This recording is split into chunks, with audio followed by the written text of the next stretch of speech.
देखो, अगर मुझसे पूछा जा रहा है, मुझे लगता है कि भक्ति और किसी की मदद, सेवा, इन दो चीज़ों में असली सुकून है। आप कभी भी देख लेना, आप भूखे हो पर आपने किसी को, आज भिखारी को जो बहुत भूखा प्यासा था, उसको अपना थाली का खाना खिला दिया। आप भले भूखे रहोगे लेकिन अंदर से आपकी जो आत्मा है वो तृप्त हो जाएगी कि आज आपने कोई अच्छा काम किया है। मैंने कथा 7 साल की उम्र में शुरू करी थी और प्रेरणा मेरे परिवार में, मेरे माता पिता, मेरे गुरुदेव और ब्रज में अनेकों ऐसे संत हैं जिन्होंने बचपन से ही मुझे बहुत लाड दुलार प्यार दिया, तो उनकी कृपा रही। और सबसे बड़ी कृपा तो ठाकुर जी की रहती है, क्योंकि वो जब तक नहीं हो आप कितना भी प्रयास कर लीजिए। तो मैं कह सकती हूँ कि सबका एक मिला जुला आशीर्वाद रहा, सबकी एक प्रेरणा रही, तो उसी प्रेरणा से मैंने कथा शुरुआत करी। तो बचपन से अगर भक्ति के संस्कार मिल जाएं और आपकी शुरुआत वहाँ से हो जाए, तो मुझे लगता है कि लाइफ के अंत तक जाते जाते आप अपनी जीवन का एम पूरा कर लेते हो। राधे किशोरी दया करो, दया करो प्यारी कृपा करो, दया करो प्यारी कृपा करो, राधे किशोरी दया करो, राधे किशोरी दया करो। जवानी तो खुलकर जी लें, बुढ़ापे में हरि भजन कर लेंगे, लेकिन क्या हरि भजन के लिए बुढ़ापा ही काफ़ी है? क्या भगवान का नाम लेने के लिए एक समय निर्धारित है? क्या जवानी सिर्फ मौज मस्ती के लिए बनी है? इन तमाम सवालों के जवाब लेने के लिए आज हम पहुंचे हैं गौशाला धाम, देवी चित्रलेखा जी के गौशाला धाम, जहां वो सिर्फ ना गौशाला चलाती हैं बल्कि एक गौ अस्पताल भी चलाती हैं। ऐसा आपने बहुत कम देखा होगा कि कहीं गौ अस्पताल भी चल रहा हो, लेकिन यहाँ होडल में एक गौ अस्पताल भी चल रहा है। देवी चित्रलेखा जी से जानते हैं हम कि धर्म क्या है, युवाओं के लिए धर्म कितना ज़रूरी है, जीवन का सही मतलब क्या है, मृत्यु क्या है, इन तमाम सवालों को चलिए हम जानते हैं। नमस्कार। नमस्कार जी, राधे राधे, बहुत बहुत धन्यवाद। एक सामान्य जीवन से लेकर कथाकार बनने तक का आपका सफ़र कैसा रहा? देखिए, मेरा सामान्य जीवन कभी से ही नहीं रहा। मेरा जीवन शुरुआत से ही कथावाचक के रूप में ही मैंने अपने आप को देखा, जाना, समझा, क्योंकि बचपन से ही मैंने इस धर्म की यात्रा को शुरू कर दिया था।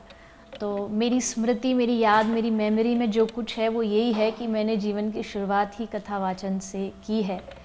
तो मतलब भक्ति, अध्यात्म ये शुरू से ही जीवन का अंग रहा है। तो कई बार क्या होता है, बड़े होकर के जब आप इस रास्ते पर आते हैं तो आपको बहुत मेहनत करनी पड़ती है, आपको अपने विचारों को बदलना पड़ता है।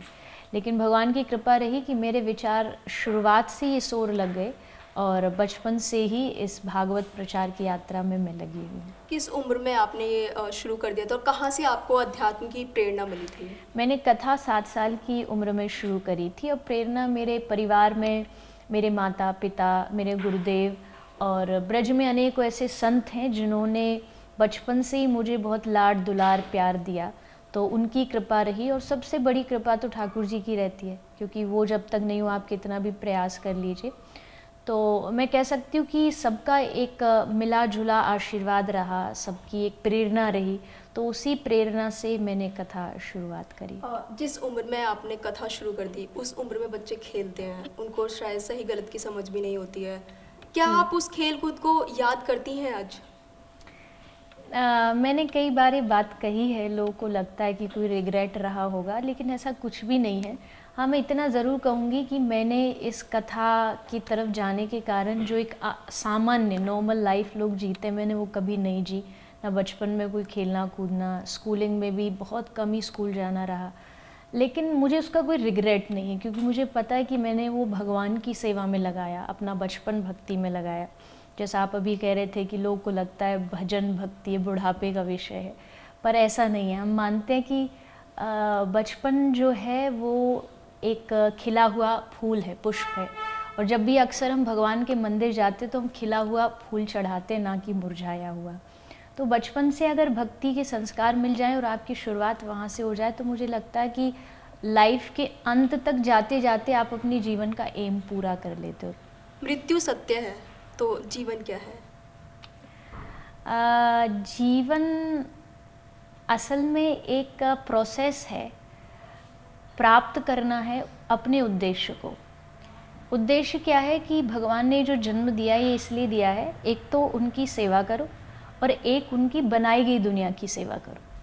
लेकिन अक्सर हम अपनी सेवा में ये सब भूल जाते हैं, ना तो हम भगवान की सेवा ही करते हैं और ना हम उनकी बनाई गई इस प्रकृति की दुनिया की सेवा करते हैं।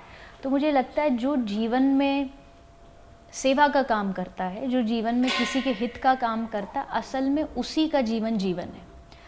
वरना तो लोग अगर ये कह रहे हैं कि भाई मैं अपने लिए पैसा कमा रहा हूँ, अपने लिए घर, अपने लिए बिल्डिंग, ये सब अपने लिए ही बना रहा हूँ, तो ना तो उसका जीवन सफल होगा ना उसकी मौत सफल होगी। दोनों की सफलता के लिए आपको अपने जीवन के उद्देश्य को पूरा करना पड़ेगा और उद्देश्य भगवत प्राप्ति। जब तक आप उसके लिए मेहनत नहीं करोगे तब तक जीवन जीवन नहीं है। जीवन जीने का सही तरीका क्या है? 2 शब्दों में आप। जीवन जीने का सही तरीका है कि आप लोगों के काम आए, कहीं भी किसी रूप में काम आए। आप अच्छे बिजनेसमैन हैं तो बिजनेस के थ्रू फाइनेंशियली आप लोगों की मदद करें। आप अगर कोई, जैसे मैं एक कथावाचक हूँ, मेरे पास शायद धन से मदद करने के लिए जितना है उतना हम करते हैं, लेकिन मेरा जो टैलेंट है या जो भगवान ने गुण दिया है वो है वाणी, बोलना। तो मैं क्या ट्राई करती हूँ, मेरी वाणी से लोगों को हेल्प मिले। कोई डॉक्टर है तो वो अपने टैलेंट का कहीं किसी के सेवा में यूज़ करे। कोई पोइट है वो तो वो अपनी पोइट्री को देशभक्ति के लिए या कोई भी सोसाइटी के अच्छे काम के लिए यूज़ करे।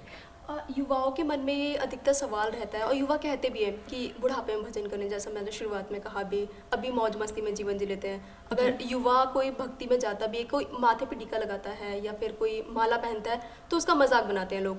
उन लोगों के लिए आप क्या कहना चाहेंगे? क्या अध्यात्म के लिए हमें एक उम्र का इंतज़ार करना चाहिए? नहीं, मैंने कहा ना, बिल्कुल भी नहीं। अध्यात्म का उम्र से कोई लेना देना नहीं। भक्ति, देखो, अच्छाई का उम्र से क्या लेना देना। आपको मैं तो बुढ़ापे में जाके अच्छा बनूंगा, तो कैसे बन जाओगे? आपको अच्छाई की शुरुआत, अच्छाई क्या है? एक प्रैक्टिस है। अध्यात्म क्या है? एक प्रैक्टिस है। एक प्रैक्टिस के लिए आपको पूरी लाइफ देनी पड़ती है। अगर आप स्विमिंग सीखते हो तो बच्चे को बचपन से ही डाल दिया जाता है। डांसिंग के लिए, सिंगिंग के लिए, कोई भी चीज़ है तो उसको बचपन से तैयार किया जाता है, क्योंकि ये एक हैबिट बनती है। आध्यात्मिकता भी एक आदत है। आदत आपको शुरुआती दौर से डालनी पड़ती है। अब एट दी एंड बुढ़ापे में जाकर के अगर आप सोचते हैं कि बुढ़ापे में माला कर लेंगे, बुढ़ापे में भजन, हमारा जो माइंड है ये बहुत सारे थॉट्स को मिला के बनता है। तो अगर वो थॉट्स पहले से नेगेटिव रही और अंत में जाके लाइफ के कुछ एक साल में आप कहते हो मैं इसको तुरंत पॉजिटिव कर दूंगा, तो ऐसा तो पॉसिबल नहीं है, क्योंकि माइंड के लिए एक लंबा प्रोसेस चाहिए होता है। तो बचपन से ही जब आप आध्यात्मिकता से जुड़ते हो, पॉजिटिविटी से जुड़ते हो, तब जाके एंड तक आपका प्रोसेस पूरा होता है। असल में सुकून क्या है? सच्चा सुकून क्या है? देखो, अगर मुझसे पूछा जा रहा है, मुझे लगता है कि भक्ति और किसी की मदद, सेवा, इन 2 चीज़ों में असली सुकून है। आप कभी भी देख लेना, आप भूखे हो पर आपने किसी को, आज भिखारी को जो बहुत भूखा प्यासा था, उसको अपना थाली का खाना खिला दिया, आप भले भूखे रहोगे लेकिन अंदर से आपकी जो आत्मा है वो तृप्त हो जाएगी कि आज आपने कोई अच्छा काम किया है। तो वो मुझे लगता है जीवन का सबसे बड़ा सुकून है, जो ना आप पैसे से खरीद सकते हो, ना आप लग्जरी से खरीद सकते हो। वो आपको तभी मिलता है या तो आप भगवान की शरण में होते हैं, तब जब आप किसी मंदिर सत्संग में होते तो आपको वहाँ सुख नहीं मिलता, आपको सुकून मिलता है, आनंद मिलता है, या किसी की मदद में मिलता है। आज हर कोई सफलता के पीछे भाग रहा है, पैसे के लिए भाग रहा है, नाम के पीछे भाग रहा है। आपके हिसाब से सफलता क्या है? मेरे हिसाब से सफलता है सेटिस्फेक्शन, संतुष्टि। अगर जो आपको मिला है आप उसमें संतुष्ट हो आज भी, तो आप आज ही दुनिया के सफल आदमी हो।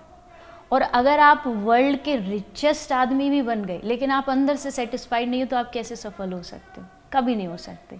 तो मेरी नज़र में जो आदमी अपनी लाइफ से जो मिला है उसमें संतुष्ट हो जाए।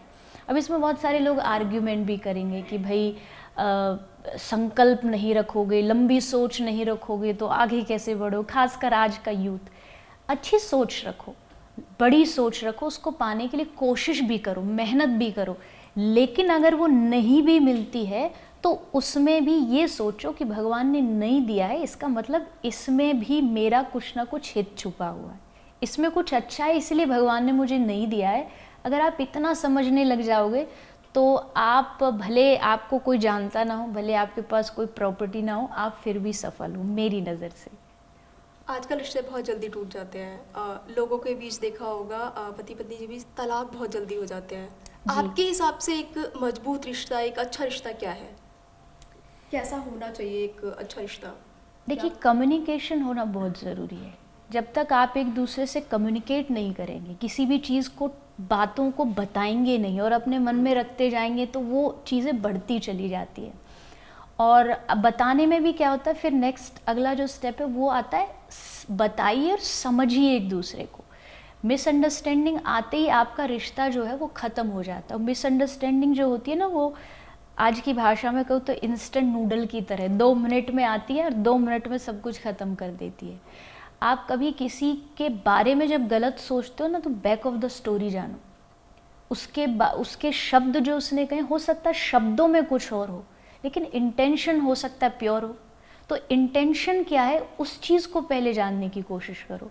शब्द, कई बार कई लोगों को कम्युनिकेट करना आता नहीं, तो शब्द आगे पीछे हो सकते हैं, पर भावनाएं, इमोशन, फीलिंग्स आपकी अच्छी होनी चाहिए। और दूसरी चीज़ कि सही में भी साथ खड़े रहो, पर अगर उनके साथ कुछ गलत भी होता है तो उसमें भी डट करके उनका साथ दो। ये नहीं कि कोई गलती हुई, कोई गलत काम हुआ तो आप दोष देने लगे, जस्ट उनको क्रिटिसाइज़ करने लगे। मैंने कहीं एक लाइन पढ़ी थी कि अपने वो नहीं होते जो तस्वीर में बस साथ खड़े होते हैं, असल में अपने वो होते हैं जो तकलीफ़ में भी साथ खड़े होते हैं।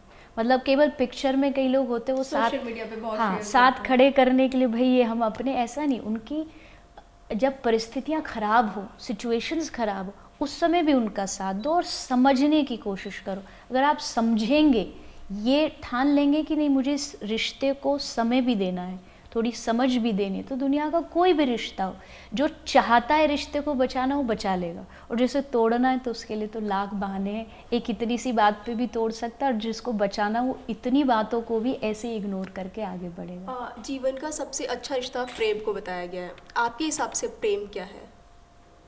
देखिए, इस पर बहुत डिस्कशन होता है, होता रहा है और आगे भी होता रहेगा।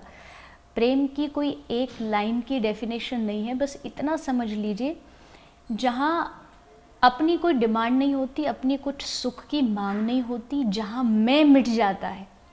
एक कहावत है कि जब आप दूसरों की नीड्स को अपने से पहले रखना शुरू कर देते हो तो वो प्रेम होता है, कि वहाँ अपनी नीड्स बाद में, अपनी डिमांड्स बाद में, और जिनसे आप प्रेम के बातें करते हो, दावे करते हो, उनकी मांग आपके लिए पहले हो जाती है। मान लीजिए कोई चीज़ है, मुझे वो पसंद नहीं है, लेकिन जिनसे आप प्रेम के दावे कर रहे हो उनके लिए बहुत ज़रूरी है, तो आप पहली जो प्रायोरिटी है आप उनको देंगे। जैसे एग्जाम्पल हमेशा मैं देती हूँ ब्रज का, ब्रज में श्री कृष्ण का, ब्रज की गोपियों का, कि उनके लिए कृष्ण पहले था, अपना सुख बाद में था। तो वो होता है असली प्रेमी। लोग इस पर भी विवाद करते हैं कि कृष्ण ने तो धोखा दे दिया राधा को, और कई तरह के इल्ज़ाम लगाते हैं, तो उन लोगों के लिए आप क्या कहेंगे? बिल्कुल भी नहीं, वो अज्ञानी है, कुछ जानते ही नहीं, ABCD भी पता नहीं और उस पर PhD करने चले हैं। सबसे पहले प्रेम की पाठशाला में भर्ती हुई है, एडमिशन लीजिए, पढ़िए, जानिए। कृष्ण ने राधा रानी को कभी धोखा नहीं दिया, गोपियों को कभी धोखा नहीं दिया। आज भी अगर आप ग्रंथ पढ़ते तो उसमें लिखा है कृष्ण कभी ब्रज छोड़ के गए ही नहीं। कृष्ण, अगर वो सर्व सामर्थ्य, उनके अनेक रूप हो सकते हैं, अगर वो एक रूप से द्वारिका जा सकता है तो एक रूप से वृंदावन में भी रह सकता है, और उन्होंने वही किया। वो सदा के लिए वृंदावन में रहे, उन्होंने, आज भी वो वृंदावन में, आज भी वो ब्रज छोड़ के कभी नहीं गए। तो ये बहुत डीप टॉपिक है, पर इसके लिए आपको थोड़ा सा किसी संत के, किसी प्रेमी के साथ में बैठ के उनसे समझना पड़ेगा, तब आप ये क्वेश्चन करना छोड़ दोगे कि धोखा दिया। धोखा नहीं था, कृष्ण और राधा का प्रेम सदा से अमर था और अमर रहेगा। कहा जाता है जितना अकेले रहते हैं उतना खुद को ज़्यादा समझ पाते हैं, लेकिन आजकल का जो युवा है वो प्राइवेसी के चक्कर में कहीं ना कहीं डिप्रेशन में जाता जा रहा है। वो खुद को जानने की बजाय एक अलग दुनिया में चला जाता है, और लास्ट में वो आखिरी में रास्ता अपनाता है सुसाइड का। वो आत्महत्या कर लेता है। इस पर आप क्या कहेंगे? देखिए, शांति और अकेलेपन में फ़र्क होता है। अगर आप शांत भाव से नहीं हो तो अकेलापन आपको खाएगा। जैसे कोई कर्फ्यू लगता है, शांति तो होती है पर उस शांति में मज़ा नहीं है, मतलब वो शांति खौफनाक शांति होती है। कोविड टाइम आया, लॉकडाउन लगा, पर वो शांति कहीं ना कहीं लोगों को परेशान कर रही थी कि कब सब खुले और कब हम जाएं। तो शांति का सबसे पहला ये कि आप अंदर से पहले सुखी होने चाहिए। आप अंदर से शांति का अनुभव करोगे तभी आप एक बंद कमरे में भी उस चीज़ को फील कर पाओगे।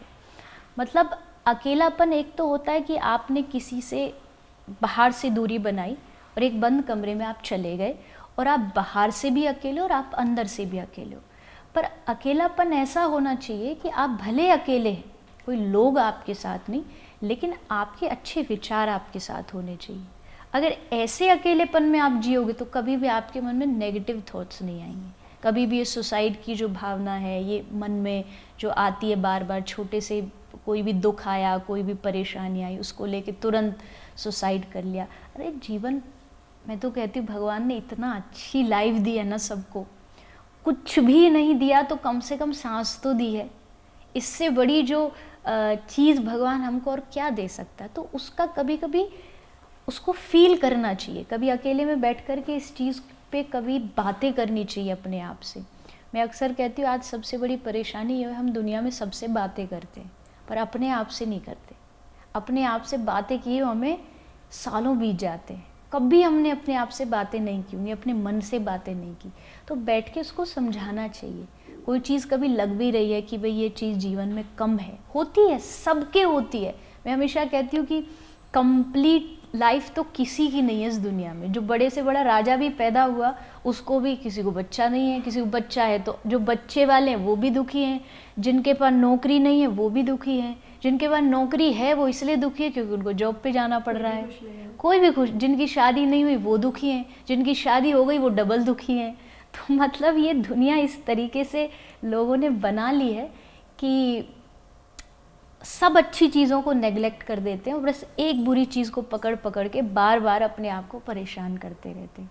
तो इस चीज़ को अगर आप थोड़ा सा मैनेज करना सीख लेंगे, अकेले में भी बहुत शांति। बचपन से हम सुनते आ रहे हैं जैसा कर्म करेंगे और फिर नर्क में जाएंगे। अच्छे कर्म करेंगे तो स्वर्ग में जाएंगे, बुरे कर्म करेंगे तो नर्क में जाएंगे। वहाँ तेल में घोला जाएगा, ऐसी चीज़ें तला जाएगा, ऐसी चीज़ें। क्या ये सच है? बिल्कुल सच है। अगर ग्रंथों में लिखा है तो बिल्कुल सच है। भागवत में लिखा है, गरुड़ पुराण में लिखा है। अगर पुराणों में ये बात लिखी है तो झूठ का तो कोई सेंस ही नहीं है, कोई मतलब ही नहीं है। पुराणों में जो बात लिखी होती है वो 100% सत्य होती है, सच होती है। और आप ये भी जान लीजिए कि जैसे हर एक देश का कॉन्स्टिट्यूशन लॉ होता है, नेचर का भी अपना लॉ है। जो उसके अगेंस्ट काम करता है उसको नरक मतलब दंड, पनिशमेंट, और जो सही काम करेगा उसको अवार्ड मतलब स्वर्ग चला गया। तो ये एक आम लोगों के लिए नरक और स्वर्ग की जो डेफिनेशन है वो होती है, सचमुच होती है। लेकिन अगर मैं भक्ति मार्ग की बात करूं तो भक्ति में करते करते जब डिवोशनल आप बन जाते हैं ना, जब आप प्रेम वाले रास्ते पे चलते, भक्ति वाले तो स्वर्ग और नर्क से ऊपर उठ जाते हैं। फिर आपको ना स्वर्ग चाहिए ना नर्क चाहिए, आपको भगवान को पाना होता है और वो एक बहुत ऊंची स्थिति होती है। पर आम लोगों के लिए तो नर्क भी होता है और स्वर्ग भी होता है। अच्छे काम करोगे तो स्वर्ग जाओगे, जब तक फल है भोगोगे, फिर वापस धरती पे आ जाओगे। और नरकों का भी यही सिस्टम है, पनिशमेंट पूरी हुई फिर वापस धरती पे भेज दिए जाएंगे। लिव इन रिलेशनशिप पे आप क्या कहेंगे? अब बड़े शहरों में नहीं, छोटे शहरों में भी लिव इन रिलेशनशिप का ट्रेंड बहुत ज़्यादा चल गया है जी। इस पर अध्यात्म क्या कहता है? अध्यात्म इसके लिए ना तो कभी स्वीकृति दिया, न देता है और ना कभी देगा। क्योंकि हमारे धर्म ने बहुत कुछ हमें मॉरल सपोर्ट के लिए बहुत सारे सिस्टम बनाए और उसमें से एक सिस्टम है शादी, विवाह। विवाह मतलब कोई कामना पूर्ति का नाम नहीं होता। विवाह मतलब है एक तरीके से जीवन आप बहुत ही सिस्टमेटिक ढंग से जिए। तो अगर आप उसके विपरीत जाके, उसके ऑपोजिट जाके कुछ कर रहे हैं तो उसको अध्यात्म कभी भी अनुमति नहीं देता। और ना ये मुझे लगता है एक मॉरल वे में भी ये ठीक नहीं है। क्यों? क्योंकि आज आप उनके साथ रह रहे हैं, आप उनके साथ सब व्यवहार करते हैं और महीने 2 महीने बाद आप कहते हैं नहीं हमारी जम नहीं रही, आप जाके कहीं दूसरी जगह शिफ्ट हो जाते। इट मीन्स कि ये आपके बस शरीर की कुछ मांगे होती हैं जो आप ऐसे नाम दे कर के उसको पूरा करते हैं। भले जगत के जो संसार का जो संविधान है वो इसको अप्रूव कर दे कि भाई लिव इन रिलेशनशिप अप्रूव है, लेकिन आध्यात्मिक जगत इसको कभी भी नहीं मानेगा। आध्यात्मिक जगत कहता है आप जिनसे अगर किसी से आपको पसंद भी है तो शादी करिए, विवाह करिए, गृहस्थ धर्म में जाइए और फिर गृहस्थ धर्म को पूरी अपनी ईमानदारी से निभाइए। तो मेरे हिसाब से मेरा भी छोड़ दीजिए, शास्त्रों के हिसाब से इस चीज़ की धर्म कभी भी अनुमति नहीं देता। हर कर्म का फल मिलता है, चाहे वो अच्छा हो या बुरा हो। धोखा बहुत ज़्यादा चल गया है, अब प्रेम में धोखा दे देना। क्या इस कर्म का भी फल मिलता है? क्या ऊपर जाके इसका भी जवाब देना पड़ता है? बिल्कुल, जब हर कर्म का रिजल्ट है तो इसका भी मिलेगा फल, तो इसका भी भुगतना पड़ेगा। धोखा नॉट जस्ट लड़का लड़की वाला, कोई भी दुनिया में अगर आप कोई बिजनेस पार्टनर है उसको धोखा दे दिया, कोई रिश्ते हैं उनमें धोखा दे दिया, तो हर चीज़ का विधान है। आप गलत करोगे तो प्रकृति आपको कभी नहीं छोड़ेगी, उसको आपको भुगतना पड़ेगा। इसीलिए कहते हैं कर्म करने से पहले सोच लो, सावधान हो जाओ कि एक दिन इसका आंसर लिया जाएगा, एक दिन इसका हिसाब लिया जाएगा। बहुत सावधानी से जीवन जियो, ईमानदारी से जियो, इतना ईमानदारी से जियो कि मौत भी आ जाए तो आपको इसलिए डर नहीं लगेगा कि आपको पता है आपने जीवन को बहुत ही सच्चाई से जिया है।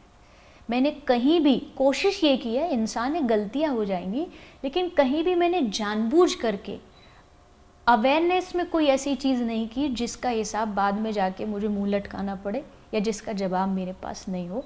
तो अगर ऐसा कोई करता है या फिर जो जैसा आप बोल रहे हैं कि लोग शादी के दावे करेंगे या फिर रिश्ता बना लेंगे बाद में जा कर के कहीं दूसरे के साथ, तो ये सब जितने भी प्रकार के बुरे कर्म है इसका हिसाब तो देना पड़ेगा। और लोग इंसानों के साथ अब भगवान को भी बदलने लगे हैं। हमारी यहाँ पे कामना पूरी नहीं हुई, हमने भगवान बदल लिया, हमने धर्म बदल लिया। उन लोगों के लिए आप क्या कहेंगे? वो कभी भगवान को समझे ही नहीं। जो लोग ऐसा करते हैं वो कभी भगवान को नहीं समझ सकते। भगवान को प्यार करने वाला, चाहे भगवान उसकी कामना पूरी करे न करे, वो भगवान से प्यार करेगा। भगवान उसको लाख दुख तकलीफ़ें दे पर वो उनका दरवाज़ा कभी नहीं छोड़ेगा। हमारे शास्त्र कहते हैं कि मैं मर भी जाऊंगा लेकिन तेरे दरवाजे से हे प्रभु मैं नहीं हटूंगा, क्योंकि मैंने तुझसे प्यार इसलिए नहीं किया कि तू मेरी कामनाएं पूरी करता रहे। मेरा कामनाओं से कोई लेना देना नहीं। मेरा काम है तुझसे प्यार करना, मेरा काम है तेरी पूजा करना, मेरा काम है तेरी आराधना करना। और तू जितने भी दुख देगा, एक भजन की पंक्ति हम गाते हैं कि सुख भी मुझे प्यारे हैं, दुख भी मुझे प्यारे हैं, छोड़ूं मैं किसे भगवान, दोनों ही तुम्हारे हैं।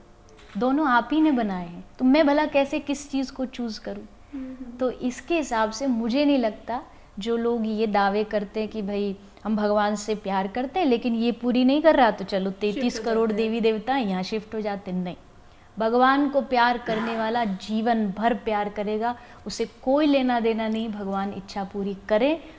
एक दो शब्द मैं हमेशा कहती हूँ, एक भक्त के जीवन में 2 शब्द होते हैं। जो चाह रहा है वो मिल गया तो समझो हरी कृपा है, और जो चाह रहा है वो नहीं मिला तो समझो हरी इच्छा है। दोनों में उसका हित है, वो दोनों में उसके लिए कुछ ना कुछ भलाई छुपी हुई है। माथे पर टीका, गले में तुलसी की माला, क्या इन दोनों का अर्थ है आपके हिसाब से? इसका अर्थ है हम भगवान के हो चुके हैं, हमने अपना जीवन अपना शरीर उनको सौंप दिया है। क्योंकि आजकल अगर कोई माथे पर टीका लगा के ऑफिस जा रहा है, कॉलेज जा रहा है, गले में माला पहनी हुई है, तो उसका बहुत मजाक बनाया जाता है। ऐसे में वो भी फिर उन चीज़ों को छोड़ देते हैं कि हमारा मजाक बन रहा है वर्क प्लेस पे या कहीं पे भी। देखो भैया, अध्यात्म में वही रास्ता उस कदम वही रखे इस रास्ते पर, आध्यात्मिक रास्ते पर, जो गालियाँ सहने को तैयार हो, जो मजाक सहने को तैयार हो। क्योंकि भक्ति मार्ग में मजाक उड़ेगा। लोग कहे मीरा भई बावरी, सास कहे कुल नाशी रे, पर पग घुंघरू बांध मीरा नाची रे। लोगों ने ये तक कह दिया ये पागल है, ये तक कह दिया ये कुल को मिटाने वाली है, पर मीरा नहीं रुकी। तो आध्यात्मिक रास्ते पर वही अपना कदम रखे जो ये सब चीज़ें सहन करने के लिए तैयार हो। क्यों सहन करें हम? क्योंकि हमें पता है आज आदमी नौकरी कर रहा है, सुबह 5 बजे उठ के जा रहा है, या बच्चा सुबह 5 बजे उठ के तैयार हो रहा है स्कूल जाने, क्यों मेहनत कर रहा है? क्योंकि उसको पता है इसका बाद में फल अच्छा मिलेगा। नौकरी करेगा तो सैलरी आएगी, बच्चे को पता पढ़ेगा तो बाद में नौकरी अच्छी मिलेगी, इसलिए हम आज मेहनत करते हैं फल को देखते हुए। अदरवाइज सुबह उठ के ड्यूटी जाना किसी को नहीं पसंद, सुबह उठ के स्कूल जाना किसी को नहीं पसंद, पर रिजल्ट जो मिलेगा उसको टारगेट बना लेते हैं हम, इसलिए हम मेहनत करते हैं। तो आज जो आप चंदन लगाओगे, कंठी पहनोगे, आज भले आपको वो चीज़ें सुनने को मिलेंगी, पर आप फल पर अपना ध्यान रखो। फल ये मिलेगा कि आपको दुनिया को बनाने वाला भगवान आप पे खुश होगा। दुनिया खुश हो ना हो, पर जिसने दुनिया बनाई वो आप पे खुश है, तो इससे बड़ी बात क्या हो सकती है? तो बिल्कुल नहीं शर्माइए। गलत काम करने वाले नहीं शर्माते, क्लब जाने वाले नहीं शर्माते, नशा करने वाले नहीं शर्माते, तो कंठी और चंदन लगाने वाले क्यों शर्माए? गर्व से कहो चंदन लगा के जाना है तो बिना डरे, किसी से बिना डरे अपने स्कूल जाओ, कॉलेज जाओ। जैसे कॉलेज वाले की यूनिफॉर्म होती है, जैसे स्कूल वाले की यूनिफॉर्म होती है, ये भक्त की यूनिफॉर्म है और इसको पहनने में कभी शर्म नहीं करनी चाहिए। संन्यास का सही मतलब क्या है? क्या दुनियादारी छोड़ देना, काम ना करना, नौकरी ना करना, पैसा त्याग देना, क्या यही संन्यास है? देखिए, संन्यास एक धर्म होता है, जैसे गृहस्थ धर्म है। गृहस्थ धर्म में आप शादी कर सकते हैं, आप परिवार का पालन पोषण कर सकते हैं। संन्यास का मतलब यही होता है, आप एकदम ब्रह्मचर्य धारण करते हैं, आप चीज़ों से थोड़ा सा विरक्त मतलब विमुक्त हो जाते हैं कि भाई उन चीज़ों में ज़्यादा आपकी अटैचमेंट नहीं रहती है, और असल संन्यास वही होता है। तो अब ये ज़रूरी नहीं कि हर आदमी उस संन्यास धर्म को ही फॉलो करे, आप नहीं कर सकते, आप गृहस्थ धर्म अपना लीजिए। लेकिन अगर आप संन्यास धर्म अपनाते हैं कि आप वस्त्र भी बदलते हैं, आप संन्यास दीक्षा होती है इसकी स्पेशली, तो वो अगर आप लेते हैं तो आपको ये नियम तो फॉलो करने पड़ेंगे। आप परिवार से डिटैच हो जाते हैं, आप संसार की चीज़ों से बाहर से तो हो ही जाते हैं, मन से मैं गारंटी तो नहीं ले सकती, पर हाँ कोशिश यही करता हर संन्यास धर्म का व्यक्ति कि मैं उन चीज़ों से थोड़ा डिटैच रहूं और अपना जो जीवन है उसको भगवान में लगाऊं, रादर देन संसार की चीज़ों, मटीरियलिस्टिक जो चीज़ें उसमें उलझने की। मांसाहार को लेकर भी ये कहा जाता है कि मांसाहार बस एक खाना है, हम किसी की जान नहीं ले रहे। ये मैं एक धर्म का नाम तो नहीं लूँगी, लेकिन मांसाहार को लेकर ज़्यादातर लोग ये कंट्रोवर्सी करने लगे थे, ये तो हमारा भोजन है। क्या मांसाहार का सेवन करना सही है? ये आपने कहा जान नहीं ले रहे, जान कैसे नहीं ले रहे? आप जब प्लेट में आपके एक पशु आता है तो अभी से 10-20 मिनट आधा घंटा पहले वो खेल रहा था, वो चल रहा था, वो देख रहा था। अगर अब वो आपकी प्लेट में आया, इसका मतलब उसको मारा गया है, तब वो आपके सामने भोजन बन के आया है। बिना मारे कोई भी पशु को आप कैसे खा सकते और कैसे कह सकते कि हमने इसकी जान नहीं ली? अच्छा, आपने नहीं ली, आप कहोगे जी हमने नहीं मारा, बट आपके लिए तो मारा गया ना, किसी ने उसको मारा तब वो जाकर के आपके प्लेट में आया है। और ये खाना नहीं हो सकता, किसी की जान खाना कैसे हो सकती है? किसी की सांसें आपका खाना कैसे हो सकती है? खाने के लिए दुनिया में इतने सारी चीज़ें भगवान ने बनाई हैं जिसमें किसी की हत्या नहीं होती है। अब नॉन वेजिटेरियन लोग इसमें भी आर्ग्यूमेंट करते, भाई आप फल खाते हो इसमें भी जान है। उसको काटने में खून तो नहीं निकलता, आप फल काटते हो तो उसमें कोई ब्लड थोड़ी बह रहा है, उसमें वो फल चीख तोड़ ही रहा है कि भाई मुझे बचाओ मुझे बचाओ। लेकिन जब आप एक पशु को मारते हो, वो चीखता है, वो रोता है, वो चिल्लाता है, उसके आंसू निकलते हैं। तो इन दोनों में तो ज़मीन आसमान का फ़र्क है, कंपैरिजन कहीं है ही नहीं। एक जान को लेना ये कभी भी अच्छे कर्मों में नहीं गिना जा सकता। अगर आपको एक अच्छा इंसान बनना है, अगर आपको एक अच्छा व्यक्ति बनना है, तो आपके भीतर सबके लिए दया होनी चाहिए, आपके भीतर सबके लिए प्रेम होना चाहिए। तो मांसाहार मुझे लगता है दुनिया का सबसे बड़ा अधर्म है जो लोग को नहीं करना चाहिए। दर्शकों के भजन सुना दे दो। भजन, चलो मैं 2 पंक्ति कोई भी भजन की गाती हूँ। जैसे हम राधा रानी को मानते हैं, राधा रानी को इष्ट मानते हैं, तो उन्हीं का एक 2 लाइन की पंक्ति है। राधे किशोरी दया करो, दया करो प्यारी कृपा करो, दया करो प्यारी कृपा करो, राधे किशोरी दया करो, राधे किशोरी दया करो। आप उम्मीद है आपको आज अपने सवालों के ज़्यादातर जवाब मिल गए होंगे। उम्मीद ये भी है कि आप कई चीज़ों को फॉलो करेंगे, अपने जीवन में उनको अपनाएंगे और आगे बढ़ेंगे, और धर्म को लेकर जो आप विवाद करते आए हैं उनसे कम बच पाएंगे।